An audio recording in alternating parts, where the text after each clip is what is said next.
really looking forward to tonight.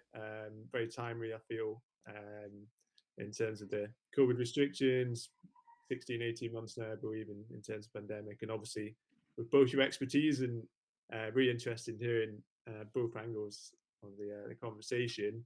So as ever, I'm sure you both want to jump to me for introductions. So I'll come to you, Rob, first, actually. So just a quick introduction about yourself, a bit about your background, and then we'll pass over to Brian. Sure. Hi, everyone. I'm Rob. I run HeySummit. It's a virtual summit platform, virtual event platform. People use us for online summits, conferences, talk series, networking sessions. We cover the kind of calendaring, attendee experience, registration, tickets, landing pages, all that good stuff. Before this, I ran a startup called Kindaba back in 2017, and been running HeySummit since April of 2019. So yeah, that's me. Fantastic. Thanks, Rob. And over yourself, Brian. Yeah, I'm Brian Corcoran. I the founder and CEO of Turing. We've been doing that since 2016. I've got my daughter here who's decided she wants to join us. So honestly, it's easier to just leave her there. Hey, you know, there's like loads of people. There's like 1,000 people here. Do you know that? Yeah. Okay. Why did you go into mommy? Bye. Remember that guy on BBC a couple of years ago where his kids burst into the room and it was a big thing? Now it's just like everyday life. So yeah, I've been Turing Fest. I didn't start Turing Fest, the original conference. Some of you may have been at Turing Festival, which was the predecessor, which Jamie Coleman founded. I was in a startup at the time called Stipso, with Stephen Drost, who's now running strategy for Codebase. Yeah, and so and prior to that, I'd had a marketing agency that I built and sold in Barcelona, and then moved to Scotland to do a tech company, which was an interesting experience. And then, yeah, moved from that into the conference world in 2016, and we've been building it ever since, with obviously some hitches along the way the last year and a half. Absolutely. No, thanks both for that. And I think what I love about the conversation today is we're almost going to approach it from initially in person for you, Brian, your conferences, huge numbers of people in the same place, obviously. And then for Rob, the opposite, virtual events first. So I'm really excited to hear both perspectives. So I wonder if we could come back perhaps to not quite the start in terms of both your careers, but I'm interested to get a sense of your interest in events. And not sure if this will go anywhere, but really kind of keen to ask if there's any particular experiences or even a particular moment that inspired you to become much more involved with events. So I'll come to you, Brian, actually first. I know obviously you mentioned a bit of your background, Brian, with the companies, Barcelona, obviously, the other startup as well. I mean, what inspired you to get involved with Turing Fest and conferences? Yeah, it was interesting seeing the very origins of it back in 2011.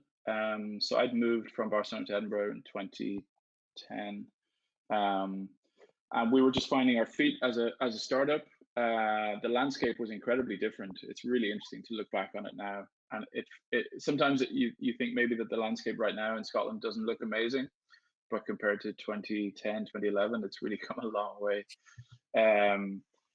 And there was very little interaction, very little community. Frankly, there wasn't this, for example, and there was Tech Meetup was a big thing, so we started going to that, and that's when we came across Jamie Coleman, who was trying to do Turing Fest, and we all got behind it.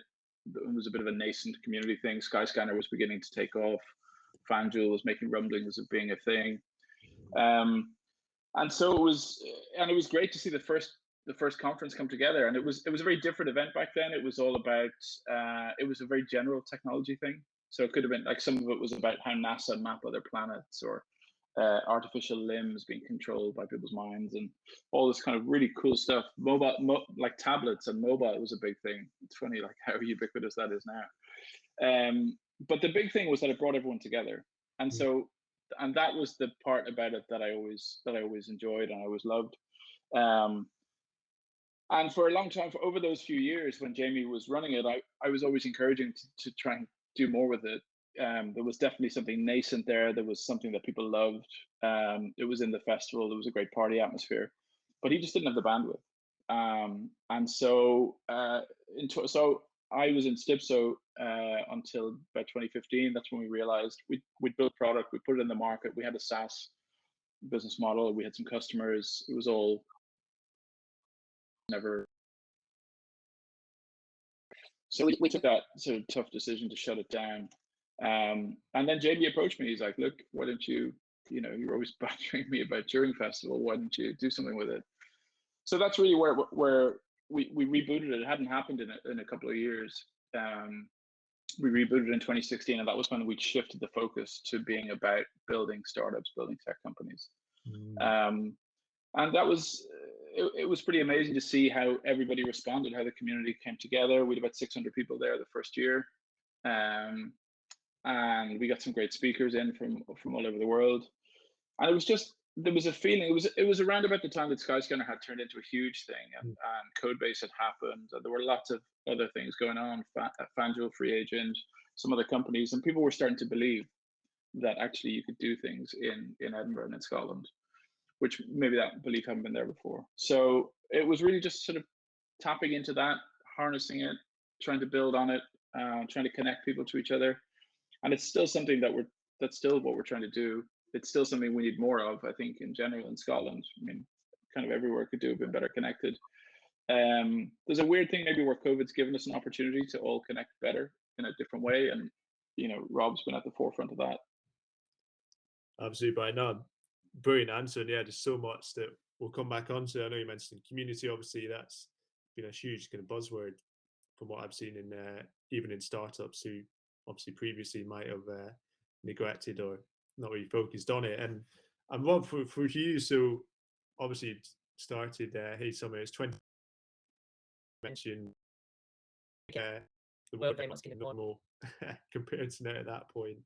What kind of led you down that path? Like, what for you led you towards the idea? What problem had you identified that you were keen to solve? I mean, so I can't claim the idea. It wasn't. It was a good friend of mine named Ben who came up with the idea based off of a personal pain. And I think it's important because especially something that you said, Brian, about community in general, and events are communities. They just happen to be super exciting when they happen during the during the time. But Turing Fest as a great example of that. Like, people associate that in so much more ways than just the event itself. And I think that's just I think that was a really great way of articulating it. I think with us, we actually came from a very different space, and not one that probably makes a huge amount of sense unless you kind of know a bit of the backstory.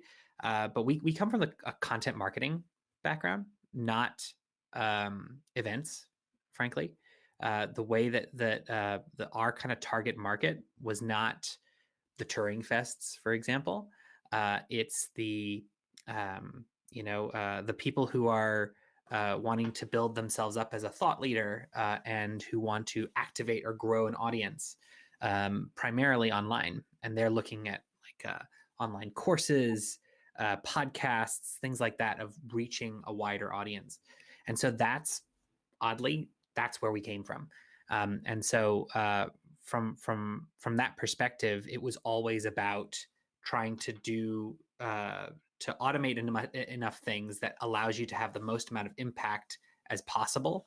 And it probably explains a little bit about why HeySummit is the way it is as a result. But putting it in this this package of an event, it takes advantage of the fact that people get excited for something that is fleeting. They get excited for something that is an opportunity for a lot of people to be in the same space, to share that kind of mental energy of just everybody being thinking about the same thing all the time. And so yeah, in terms of where we came from, it was I need duct tape and a bunch of Zoom rooms because I don't like anything else out there. And that kind of has kind of turned into what it's become now. So yeah, we come at it from a bit of a different kind of background than straight typical events, and that's also why, like, I think that, I know that it was probably preempting another question, but like I certainly see it as it's not either or. It is about crafting a community in whatever way you see that as working. Startup Grind, obviously, you want those in-person events to happen. This might have caused you to say, maybe we'll also do some online ones. It kind of depends on who you're reaching. Maybe you're reaching more interesting people, and so that's kind of a bit of a background where we come from.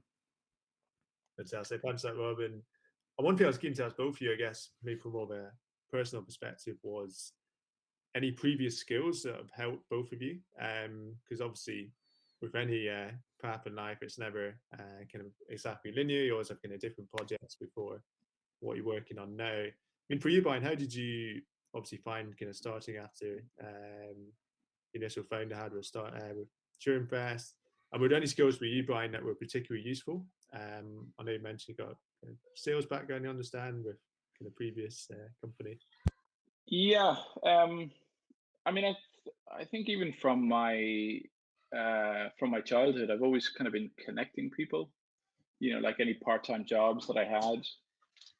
It's oh, now we've got two in here. Now we're really in trouble. Yeah, we were just always connecting. I was always connecting people, you know, helping my friends get jobs or helping people out with different things. So that's a very natural part of events and community. Daddy, buddy, you go with Mummy, okay? Mummy. Another natural part of the event. Sorry, guys. Thank you. Bye. Into the bar. It's like literally a reenactment of the BBC guy. Multitasking, that's it. So I mean, yeah, I mean, connecting people is an essential part of it. And events are super complicated, much more so than I realized when I was getting started. There's so many different bits. You know, you've got the operations, the production, speakers, marketing, sales, community, trying to tie all of that together. You really need to be somebody who's like organized and structured, and I'm not any of those things. Luckily, Tanya, our head of ops, is, so she takes care of that side of it. But it's really about, I think the best events are, you know, to Rob's point about temporary communities coming together for a few days or a few hours. It's about people. It's just about connecting people, giving them what they want, giving them what they need. Something I think we've realized over the last 18 months is that events are much less about the speakers than perhaps we all thought, and much more about the audience. You know, that's and it's a funny one, because when you're putting together an event, you know, the speakers are the thing, right? It's the headline. It's like if you think of like a music festival, you know, which bands are you going to go see? Conferences work in that way as well, but then it's like if you go to a music festival on your own, it's just not as good as if you go with your friends. And I think a lot of those dynamics are happening in the conference space as well. And I mean, it's going to be interesting to hear Rob's perspective on it. I think the world's flipped on its head in lots of ways, and you know, we're all keen to get back to in-person events as well. But you know, hybrid and remote are definitely, they're much more important parts of the future of events than we might have predicted a year and a half ago. Although Rob was ahead of the curve, clearly. Absolutely, and it is really nice, Brian, actually on to speaking to you, Rob, a bit more about pre-pandemic. I'm really interested in 2019 till February last year. I mean, how was that journey for HeySummit before? Like, who are your kind of customers there, and how was growth 2019 to 2020 kind of pre-pandemic? Well, so we focus a lot on these kind of smaller scale creators. They run very large events. You know, these are like 20,000, 50,000, 70,000 person events, but they are very different to something like what we're probably talking about or think of as an event. And I think that there's and in that, I think we kind of stretch the meaning in a way. And I think that Brian's absolutely right. You know, why does everybody miss Turing Fest? Is it because of that one speaker that they were thinking might come back? Like, is that the thing at the top of your mind? No, it's because I met Deck and we got talking about this cool, weird idea, and then we got a coffee afterwards to think about that idea. So it's a communal experience. For us, we didn't focus on that element of events as the purpose for bringing everybody together first. We focused more on education. And I think that if you think about having one without the other, regardless of how you see it, you need connection and education to facilitate an effective community, whatever you're doing. If you're out to build a community in any way. And so we definitely came at it from that education piece. So for us, this is a content marketing play. This is you bringing together amazing speakers so that people could sign up, so you can get their information, but so that they can learn a lot very, very quickly. Yes, maybe they connect with each other, but primarily it's about learning something. And so it comes from a different point of view. And what we saw pre-pandemic was we had a few like larger conferences that had started to use us, and they used us in like one of two ways, but pretty narrowly. It was either to include people who weren't able to make the event, so they would broadcast the session. The second is so that they could give all the people that attended, but of course were connecting with each other. They weren't really caring about the speaker, to then see the replays afterwards to get some access to that. Or the third is that it wasn't connected to their event at all, and they were just doing micro events in the lead up to it to generate some interest and availability, or excitement in the build up. I think the ones that used it in the last way were the smallest number, but that use case has expanded quite a bit throughout the pandemic. We have, if folks are familiar with an event called SaaStr, it's like an annual digital marketing startup-y type SaaS conference. The way that they use us is not to try and replicate their big annual conference. It's to run like monthly sessions around very focused issues to engage people, maybe test out speakers, maybe see about different formats and stuff like that. And so if you're separating the kind of creator economy, which is who our home base is, they're the people we love the most, the way that traditional event structures have used us is kind of in that way, like as a combination or a complementary set of activities or events to build out that community in a better way. Just to jump in there for a sec, Deck, if I can. I know a couple of investors that they were contacted by Hopin in like late 2019, and so they were talking me through the pitch deck. And Hopin's selling point was it was an environmental play. Their whole thing was like, oh, let's stop all getting on planes to go to conferences. It's bad for the planet. Let's start doing it remotely. So that was, pre-COVID, that they had a whole different idea of what their product was, what their market was, almost certainly what their ambition was, because they've moved into a different stratosphere. So yeah, it shows that, I mean, startups always need to be adaptable. You almost never end up doing the thing that you thought you were going to start doing, but it's probably been massively exaggerated in the last little while. But also, and it's obviously been very painful for many of us. But there's other companies that have done really well out of it, and it's great to hear. I mean, that's fantastic, Rob. That SaaStr is one of your customers. Like that's, well, when travel's a thing, I've got a ticket for the next SaaStr, and I've been to the past 3. It's a great conference, and that's a great customer. But I mean, like with that, like I don't think we don't see, I think to your point, and I don't know if Hopin's quite right about this in terms of their latest thinking of it, but because they're certainly trying to move into the hybrid space really aggressively. But like people are saying, oh, in-person events are dead. They're not dead. They are incredibly important. I think that the better ones, the ones that actually had more value at the beginning before the pandemic, are going to be even better going forward. I think there's going to be a challenge for those who, you do see these sometimes, or at least pre-pandemic you saw them, of like, why are you actually running this thing? Like, what's the purpose of this? Is it is it an ego play? Is that really what it is? Like, you know, I think you'll start to see it a lot harder for people to command the kinds of attention span unless they are really, really delivering value. And I think that so I don't see them as like as different, certainly, but also I don't necessarily see SaaStr as necessarily a customer of ours in a way that's more impactful than, at least to us, right, from a money standpoint, than you know, the one creator of ours that made $500,000 last year, a team of 3, just through ticket sales of events that he's run. This is like, you know, that kind of stuff is a very different use cases. So, you know, for SaaStr, I bet we aren't actually that important to them. We are a means to an end.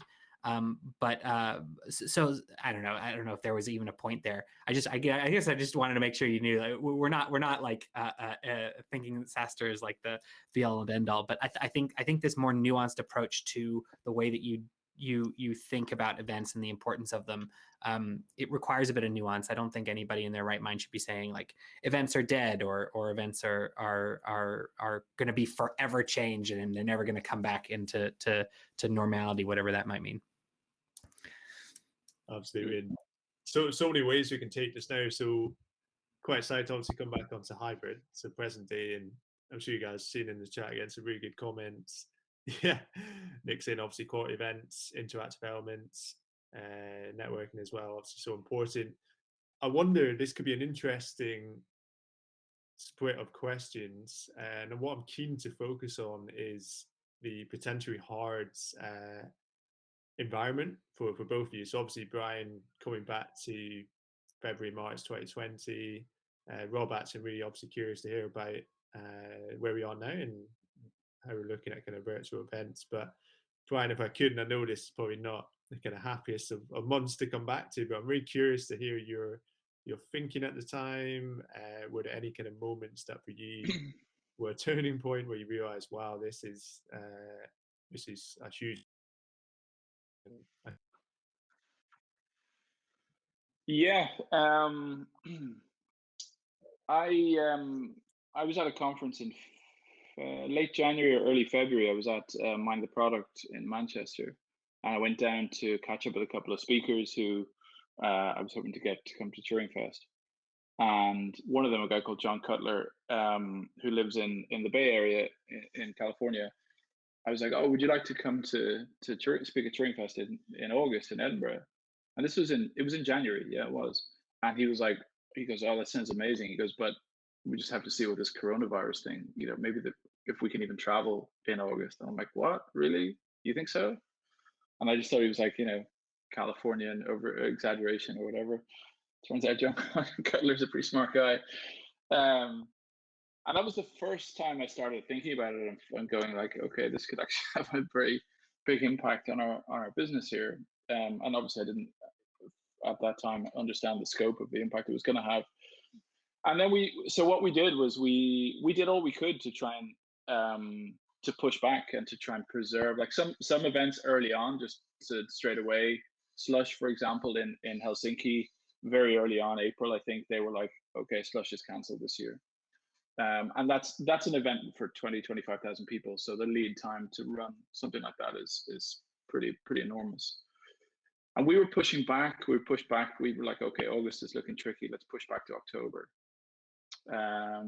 And then by the time I think we made a decision on the 1st of August, we put that out there as or maybe it was end of July. We're like, no, it's not going to work. And so what we tried to do, you know, then you've got to reimagine it, right? You've got to, okay, well, you know, people have paid, like a lot of people have bought tickets, sponsors have paid, etc. What do you do here?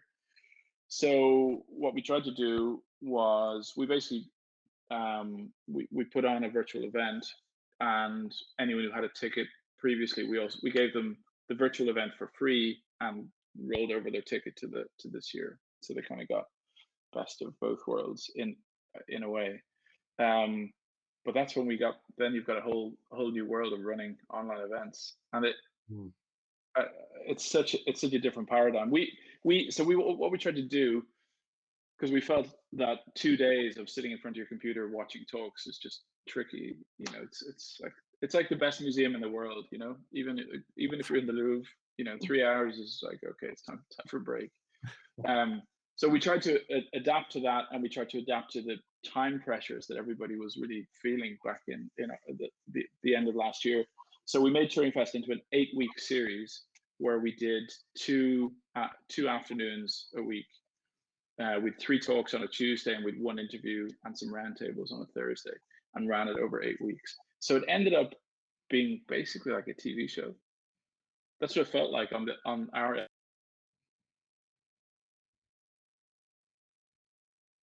introducing all these speakers, and then it was pre-recorded, and then we Q&A with the speakers, and the Q&A kind of came through me, and it was an interesting experience. And some of the content was, to be honest, the event, it certainly wasn't, it didn't have the fun. That was the real thing that was missing. I think that was the biggest thing. Content was, some of the speakers were absolutely superb, but we didn't get good engagement with people talking to each other because we spread it out so much. We diluted it way too much. So it was a mistake in the end to dilute it that much. Likewise, I think it would be a mistake to do like 2 days of 50 talks. So yeah, it was, but that was our timeline. Was the first kind of hints of trouble were January. The real kind of oh shit moment was April. And then by the time we got to end of July, early August, we knew that in person was not going to happen. Wow, yeah, it's such an incredible year, and we'll come back onto that, because I'm keen to hear about how you approach it this year, and if there's anything you've taken from the virtual event. So I'm sure, I guess, maybe different ways of thinking about scheduling and obviously networking. Rob, I was keen to actually ask yourself more, maybe from a growth perspective. Obviously, growing pains with 400%. I think the number. I mean, how did you find the similar time frame, Rob, for you? I imagine perhaps the opposite sense, lots of demands, huge amount of interest in virtual. Curious to hear your experience. Yeah, it was pretty stressful. Obviously, nothing compared to the stress of having the opposite, situation. Especially not even from an event standpoint, just from a business standpoint. But for us, we were kind of like a nice, small, early stage SaaS business with pretty much one type of customer, all of a sudden getting so many different types of customers who are crapping the bed at all sorts of different levels and needing a whole bunch of different things and also not knowing what they need. And so, yeah, it's been 18 months of like 16-hour days for pretty much all the team, and trying to navigate not only building a business around this. I think a lot of people think, well, you've had to grow your team by a huge amount. You must be rolling in it. Like it is a complicated thing to try and get right, especially for us. Like we started off as a bootstrap business. We did take a round of investment, but we want to get back to those bootstrap roots. And that's not an easy thing to do when you have a large, range of different types of customers, different types of use cases. So yeah, it's been a really interesting, really stressful. Obviously, we're not complaining about it. But yeah, it certainly has been interesting to see. It's also been interesting to see all the different formats. So like, as Brian was talking about turning Turing Fest into like a TV show, it's just been really interesting to see all the different ways in which people have either tried to adapt or change or introduce new elements. And I think who is it? Is it Paul that's saying, like, do you believe that all events are have to have a hybrid and in-person offer? Like, I think that this has shown me, I mean, we thought this at the beginning, but like, no, I don't think all events need to be hybrid. I don't think all events need to be virtual. I do think that, that like, we talk a lot about attendee persona and knowing your attendee persona really backwards and forwards. Your attendee persona may just be there to get knowledge, in which case they don't care about talking with each other. Like, literally, if they're treating this as a mini university, that's great. Having networking, probably more effort than it's worth. If, though, they're coming to something because they want to connect with people, you can't do it in the same way that you do it in person. But if you don't have that, then absolutely everybody's going to feel deflated. So in the same way, like I think I see some events saying we're going to come back, but we're not going to actually have a virtual element because of X, Y, and Z. I don't think that's necessarily like a bad thing. It's a choice, and it's a choice because you're saying that we're okay with maybe not as high number of people, but we're going to be doing a very specific workshop style event, and therefore we really do want people in the same place. Like, certainly respect that, and I don't think that's necessarily something that folks need to like completely write off. But I do think that it's shown that there's just so much imagination for the different formats that are out there, and the different ways that you can engage with your customers or attendees or community or whatever it is. So like that's, I don't know, that's a couple takeaways from the past 18 months. Fantastic. And yeah, you obviously mentioned we have a couple of questions from Q&A that we'll come on to now.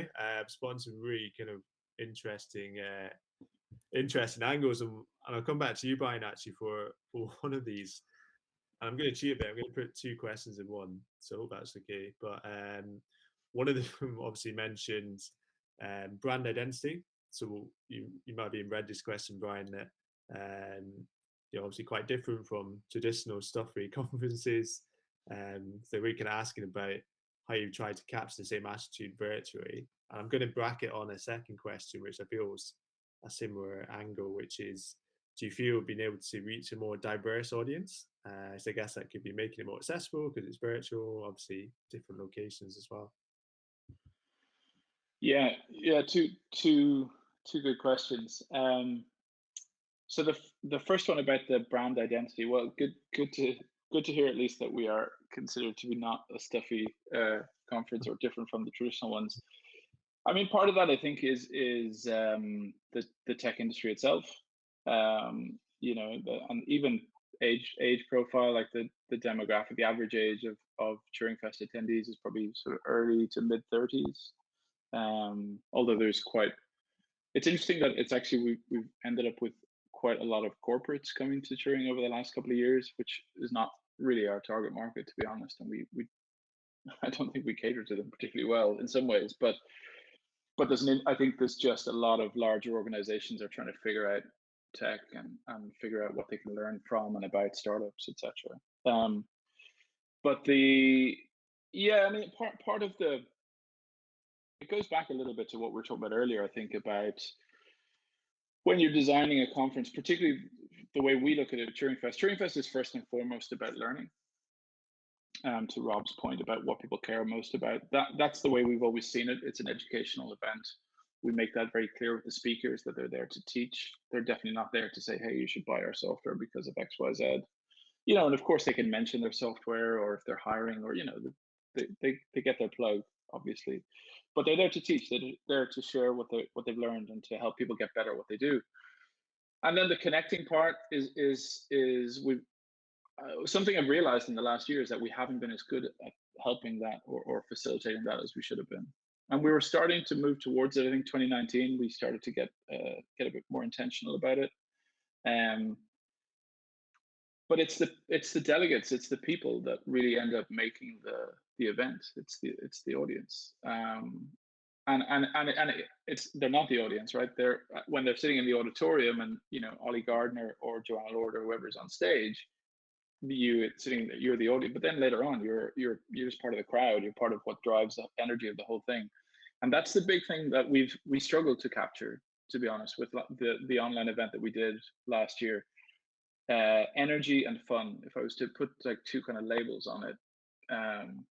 And that's not to say it can't be done. I know other organizations that have done it really well. Mind the Product I mentioned earlier, I know those guys pretty well.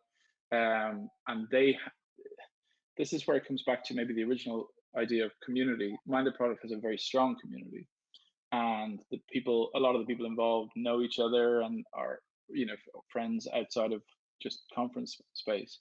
So they managed to turn that into something, harness that, and they had like at the end of the day of one of their conferences, they had a cocktail class, and so everybody was kind of in their own house making cocktail, and there was somebody like a bartender showing everyone how to make stuff.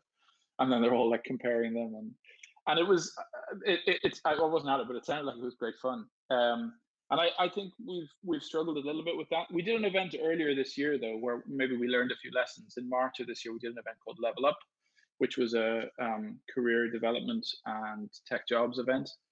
And we changed the format. We used Slack, which we hadn't used in the autumn. And there was lots of like, oh, are people sick of Slack and all of that? Or do Slack is a thing that you use for a specific thing. You never Slack your pals, you Slack your teammates. But we were like, look, almost everybody's got it. It's rule, and it worked really, really well. And there was great engagement, there was great energy. It was a totally different thing. And Rob will have much more experience of this. It wasn't the energy of like the noise in the room or all the hustle and bustle, the movement, but it was like the chat was just going crazy the whole time. And there was lots of different people coming in and out, speakers involved. So there are definitely ways to do it, where you can capture some of that energy and some of that fun. Like the live stream went down, and then I started making jokes about, do pre-recorded, everyone said that was the way to go. And we had done pre-recorded, but the stream still went down. So there are definitely ways. And then to your second question about reaching a more diverse audience, I mean, the very obvious part of that is geography. You kind of take geography out of the equation. You're dealing with time zones still. So yeah, we've had people tuning in from places. I mean, Turing Fest in 2018, 2019 did start to get quite a broad audience, with people coming from Japan, Australia, Nigeria, Canada. But the vast bulk was much closer to home. But then with online events, we've definitely seen people tuning in from different places, and the cost barrier changes as well. Turing Fest has, even compared to 2016, tickets are more expensive than they were then, as the product has evolved, as the market has changed. Who we cater to now is a little bit different to who we cater to then. So in 2016, you were probably buying your own ticket. In 2021, it's probably your company's buying your ticket. So that's moved a little bit. And I think the products got better, the values got higher.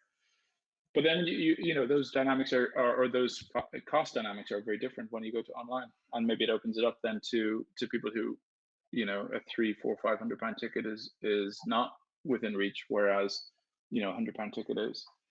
So there's definitely, I mean, and this goes to the bigger picture that Rob was talking about before about what's the best way or the right way. I think that it's all just maturing, and now we have a suite of different options. And I don't think, a year ago, everyone was like, oh, I'm never going to an in-person event again. I don't have to, this is so much easier. I don't have to get on a plane or whatever. And then after a few months, everyone's like, oh God, I just need to see people. And somewhere, we should all take a step back and remember that we're still in the middle of this completely insane moment in history. And it's going to take time for things to even out afterwards. And they're going to even out in a different way. And the world is going to be indelibly changed. And one of the changes is that the way we connect with each other is going to be different, and maybe better. Let's hope. So yeah, I think there's a huge opportunity with using online and hybrid events to reach more people, to give access to more people, and it's something I'm working to try and drive. Fantastic. And Rob, I'm going to give you two questions, one after the other, so we're kind of leading on what Brian was discussing, and it's actually the top rated Q&A, so I think obviously very apt.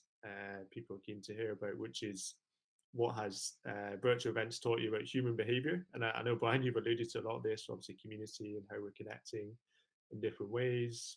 What's your perspective on this one? I think humans are different. And I think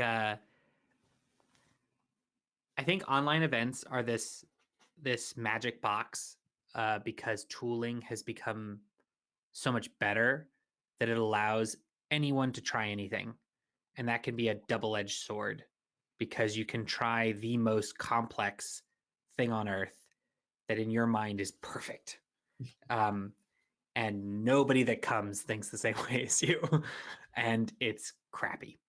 And I think there are two ways that you can see that. Like, it's either that means there's a lot of opportunity for you to innovate and deliver something that is really impactful, And there's also a lot of opportunity for you to screw it up in a way that means that you don't feel like it was a good use of time. I think just because of that, that means that a lot of people, like, it's the expectation game. If you knew that coming to this was going to be like that, you would be excited when it was exactly that. You are disappointed that it wasn't that, maybe just because you weren't told what to expect beforehand. And I think that's a much harder thing for you to get away from, but also for you to not understand when you're not thinking like, okay, I have an idea for a summit. I could probably get it up and running by the end of the day and get people signing up for it. Like they're very, very different things. I also think that the human behavior, actually going to Brian's point, like people are thinking, okay, let's do 8 hours of talks. Especially when people are trying to go from an in-person event to an online event, we'd see this a lot. If it was a 2-day event in person, it's going to be a 2-day event online, and they're going to be 8 hours of talks. And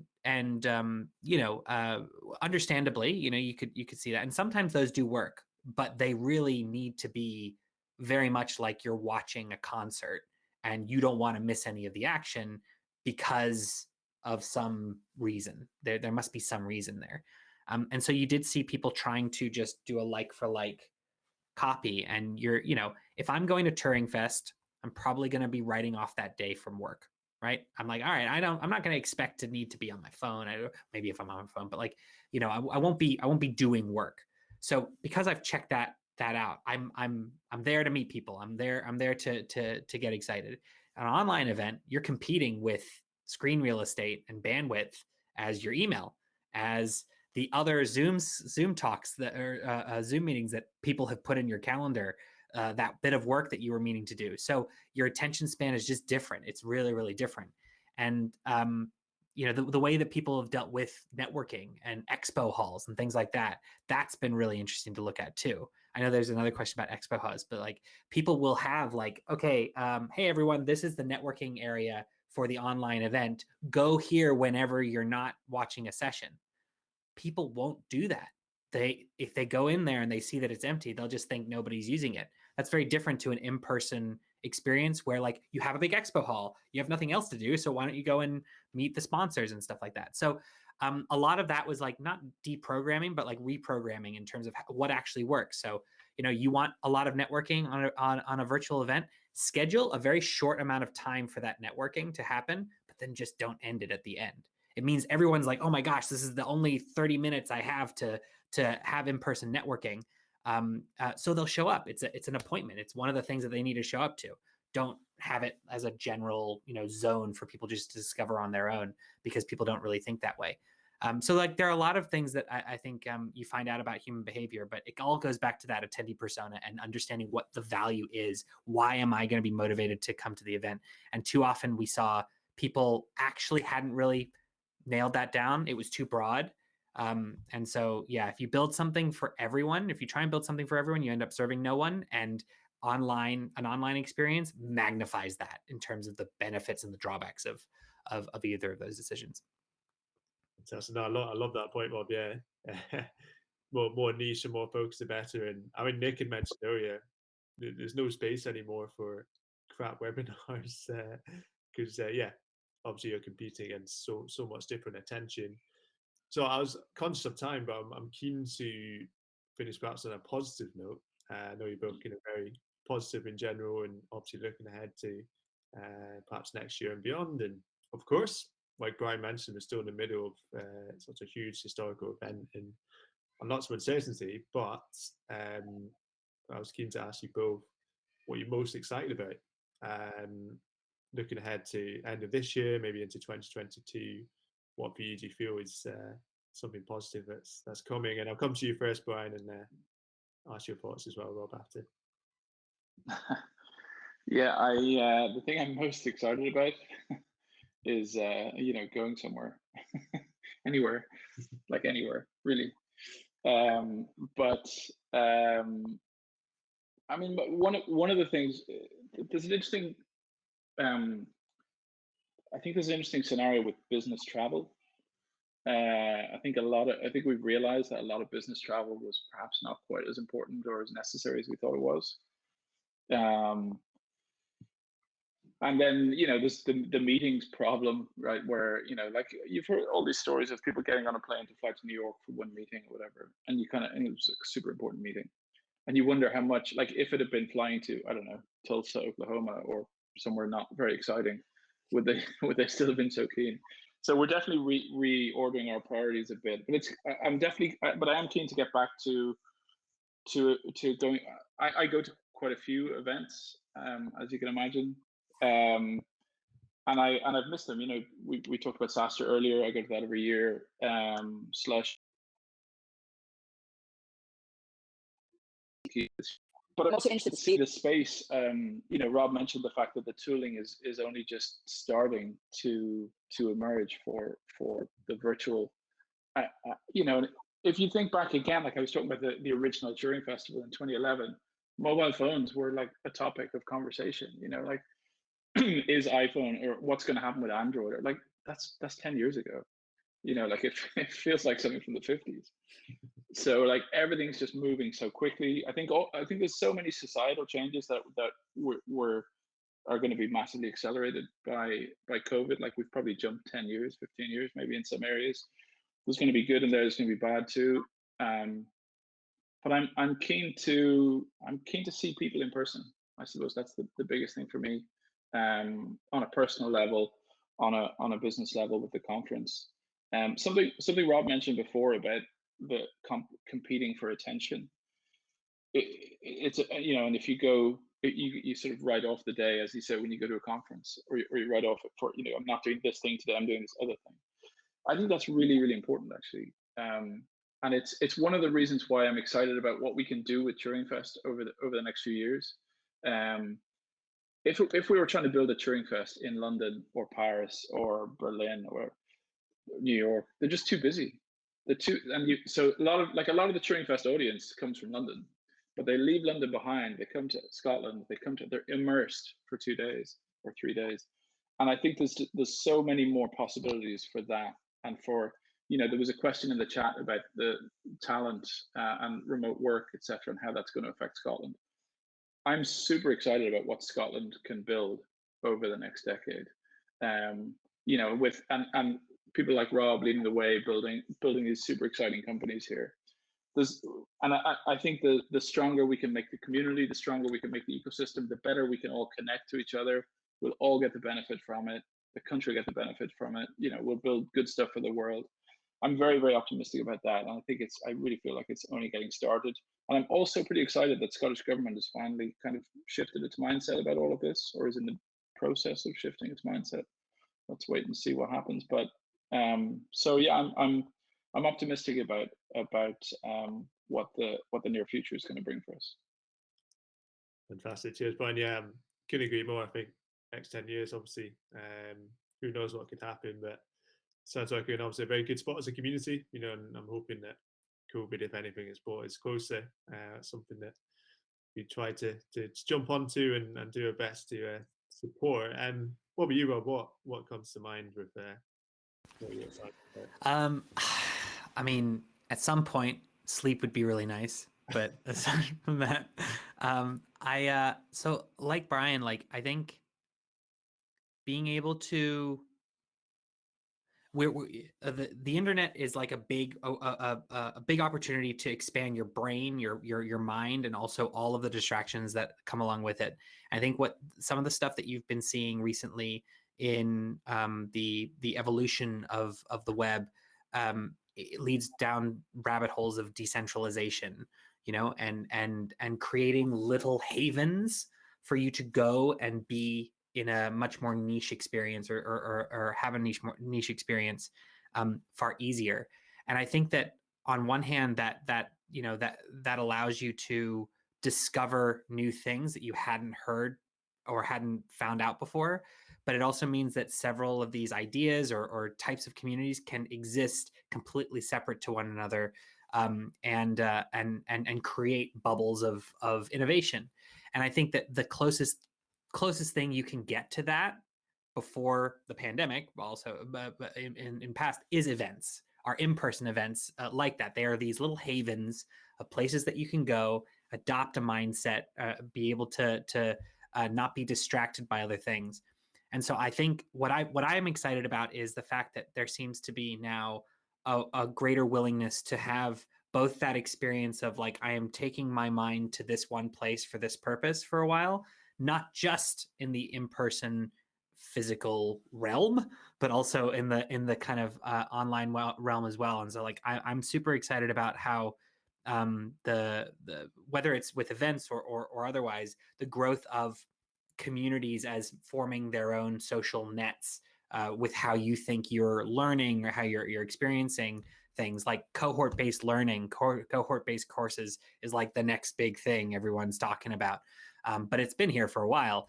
It's that kind of like doing yourself justice in putting yourself in a situation to learn and grow. I think it's I think there's going to be a whole lot more opportunity for that to happen, both in person and online. And that's a pretty all-encompassing answer, I guess. So apologies, but like, I'm just super excited to see the kind of innovations that people can build out of that, because all of these new tools that have come out, they allow you to do novel things. And like, you know, and it's really important to be novel. But what's really exciting is you going to a Zoom session that you loved, and you don't know why you loved it because you've hated the one that you went to before, and they're using the same tool, and it's not really very much of anything. It's a very simple tool, or at least it seems very simple, but there was something about that one that you loved that was really, really exciting to you. I think that the idea that these tools are getting better so that they allow people to experiment with different ways of using them means that you can then, you know, find your crowd a little bit easier. And so, yeah, I'm really excited about just watching all that happen. Fantastic, Bob. Yeah, Nick's given a good kind of bounce off comment as well. And I guess it comes back to what it is to be human. I guess obviously that's quite a deep perspective, but finding our tribes, and how Nick's put it very well, the ability to do that even during COVID, where it's probably even more important now than ever. So fantastic. Just on that deck, and following what Rob was saying, and this is a general point rather than specifically about events or tech or whatever. One of the things I think that has changed for probably all of us is we've had time to kind of think about what we want in a different way. I think people are reevaluating their life choices, their career choices, the things they care about, the things that are important to them. And I think when you marry that with the changes, the technological changes that are being enabled, and the idea, you know, Rob mentioned before about like anybody can kind of have a go at doing things now, and we've seen the good and the bad. You know, like everybody was delighted about Clubhouse for a while, and then it turns out actually like 99.9% of it is rubbish, because it's hard to do good content is hard to make, good things are hard to build. But I'm super interested and curious to see how like there's it's not even a whole generation, it's like the entire current cohort of humans we probably have a different perspective than we had 2 years ago. What are we going to do with that? I think that's going to be fascinating to see. Absolutely, Brian. No, I couldn't agree more. And listen, appreciate you both making the time. I knew we'd go slightly over with all the questions, and great Q&A. And yeah, it's great to see you both virtually. Hopefully be in person very soon. Looking forward to those opportunities, and we appreciate your insights. And obviously the topic of engagement, people being immersed in the conversation. I think the chat speaks for itself. I'll say that much with everyone's comments. And yeah, for everyone, we've actually got Remo for another half hour. So if you're keen to hang out and chat, obviously welcome to do so.